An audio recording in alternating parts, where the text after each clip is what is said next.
After multiple years of waiting, we finally got a new look at the upcoming Final Fantasy VII Remake during Sony's second State of Play. The trailer gave us a fresh, modern look at Midgar, the early reactor bombing missions, and a few characters including Aerith, Barrett, Jessie, Wedge, Biggs, and of course, Cloud. With this trailer and Square's Final Fantasy VII marketing seemingly ramping up, we might be getting the game sooner than expected. For those of you that don't follow our content here at Nerds at Large, Final Fantasy VII is my favorite game of all time, so my hype is through the roof. Especially since this trailer looks so good. Since it's not every day that your favorite game gets completely reimagined in the modern age, I've decided to ramp up our Final Fantasy VII coverage here at Nerds at Large. Starting with this video, all about the bosses of Final Fantasy VII.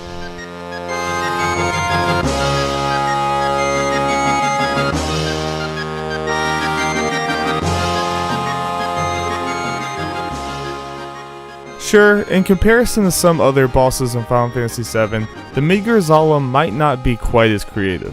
It's really just a big ol' snake after all. However, in the story, the Midgar Zalem is given a pretty intimidating presence. The monster is blocking your path, and at the point when you have to face it in the story, it can kill you pretty easily. You have to cross the swamp it resides in quickly and try to avoid it.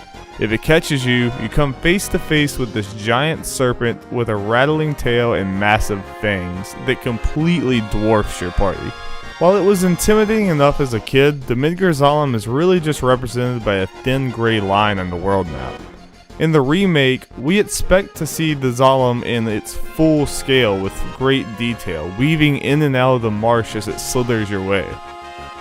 Some of the upcoming bosses on this list might have cooler overall designs, but I'm pretty excited to see how they can take this interesting, mysterious monster that frightened me as a kid and turn it into something that has the same effect as an adult.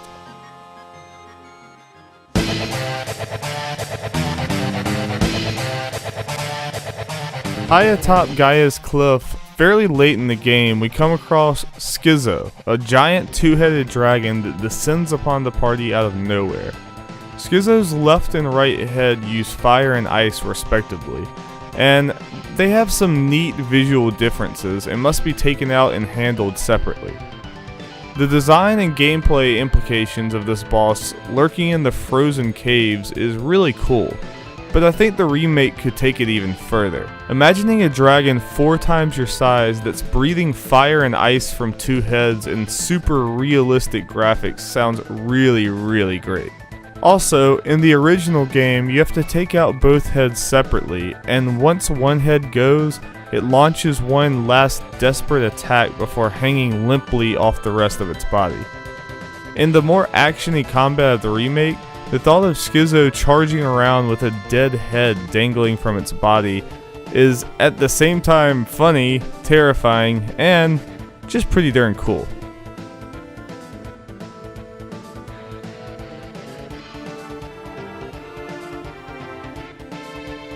Lost Number is one of my personal favorite bosses in Final Fantasy VII.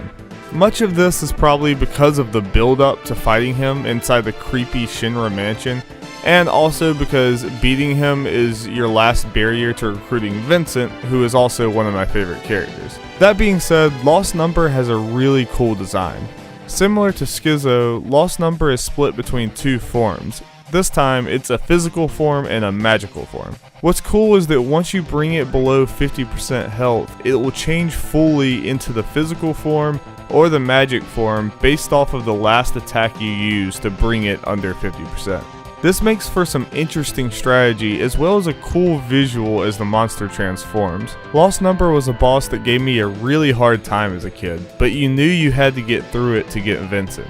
I have a feeling they might make Lost Number and Vincent mandatory rather than optional in the remake, but I hope they keep Lost Number as a rather challenging boss. Regardless, it'll still be sick to fight this abomination with realistic fur in a creepy, fully realized Shinra mansion. I am pumped.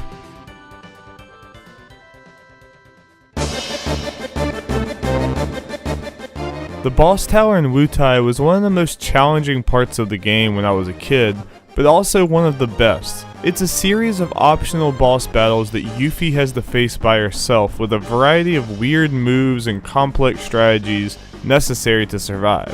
While the mechanics of these battles will likely be very different in the remake, I sincerely hope they keep the tower in, if for no other reason than just to see how in the world they designed this dude. Just look at him. Godo has one of the most bizarre designs of all the Final Fantasy VII bosses, and he gave me hell as a kid. His weird gravity attacks and self-healing was infuriating, and his shifting faces and weird jester body was just creepy as hell. In full HD, Godo is sure to be the stuff of nightmares.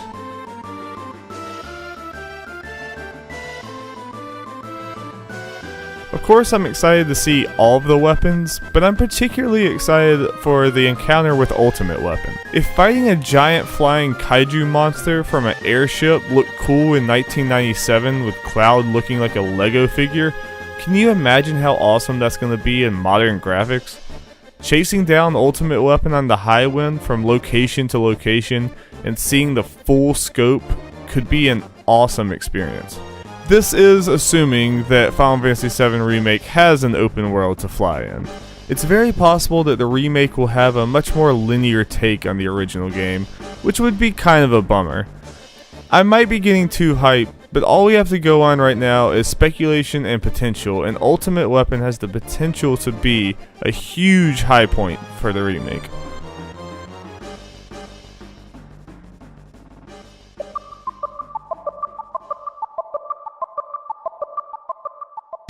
This is an obvious one, but I am stoked to see Ruby modernized in the Final Fantasy VII Remake. Seeing Ruby go from a tiny head sticking out of the desert into a massive killing machine in modern graphics is sure to be something special. This feels like one of the signature moments for why we were all asking for this remake to begin with. Beyond the reveal, Ruby has multiple attacks that I really want to see reimagined. The whirlwind that takes out party members until you're completely alone, the two tentacles that take away HP and MP respectively, Ruby Ray, Shadow Flare, Ultima. There are some very cool attacks that I am really interested to see how Square represents. I also just simply hope that they manage to keep the difficulty and unique strategies of this battle, even with the new battle system. As a kid, beating Ruby was a badge of honor, and something you really had to work for, and I hope that that remains the case here.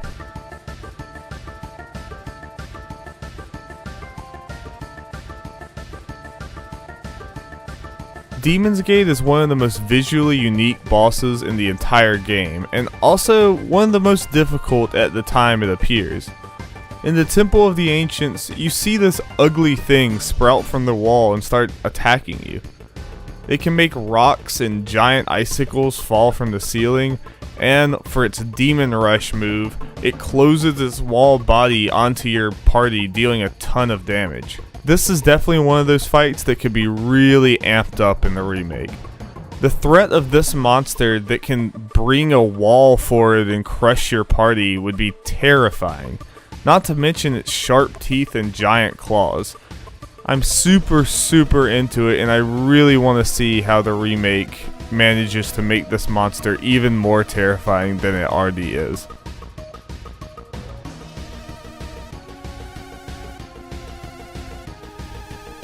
Let's be honest, this is what we're really here for.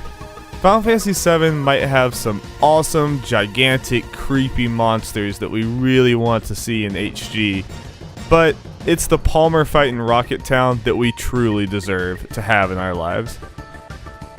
This fight perfectly encapsulates the weird and wacky side of Final Fantasy VII that me and many other fans really hope the remake is able to capture.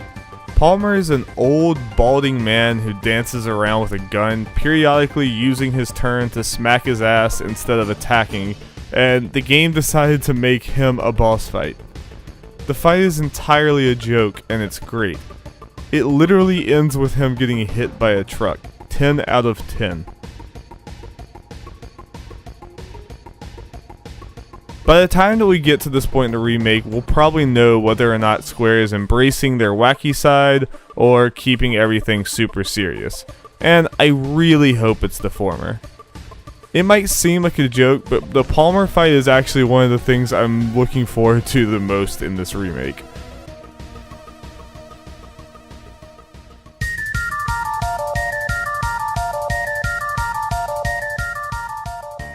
Picking between Genova forms is like picking between your children. You're repulsed by all of them, and you have a clear favorite. Genova synthesis is freaky. The mix between human elements and horrific monster parts is super unsettling. Like many monsters in Final Fantasy VII, it's got a 90s sci-fi horror vibe, similar to Resident Evil, but this form takes the horror up several notches.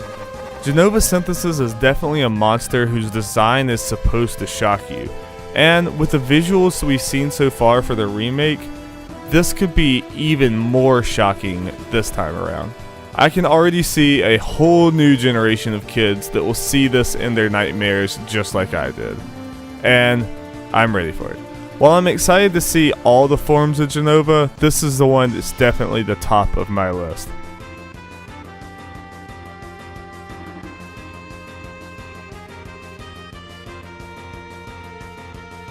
This is definitely my personal preference showing, but when I think about monsters that I'm excited to see in the remake, Emerald Weapon has to be number one. Emerald is an optional boss that lurks underwater and can only be encountered via submarine. While there are certainly crazier boss designs in the game, something about Emerald has always freaked me out and really interests me. First off, the underwater sections of Final Fantasy VII are very dark, making it really hard to see what's coming in front of you. Secondly, Emerald's location is random. Sometimes he's sitting in one spot, sometimes he's moving around. You could dip underwater far away from him, or you could land right on top of him. He makes no noise, meaning you have to constantly be on the lookout. Emerald's presence made me feel so uneasy anytime I used the submarine, and there were numerous occasions when I would change directions and accidentally slam right into him, and probably proceed to shout some expletives. I hope the remake is able to capture the suspense and unease that Emerald provides, as well as the intimidating nature of the actual fight. It's a super cool design, and the giant laser beams darting through the water could be a sight to behold.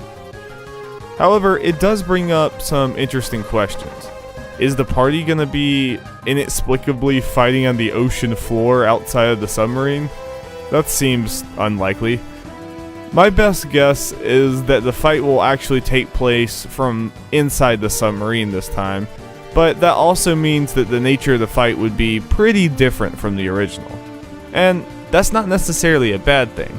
I think a submarine-based fight where Emerald is repeatedly bashing into the ship as you're having to flee through the ocean, I think that could be really, really cool. Different, but cool. What bosses are you most excited for in the Final Fantasy VII Remake? Let me know in the comments, and stay tuned to Nerds at Large for more Final Fantasy VII coverage.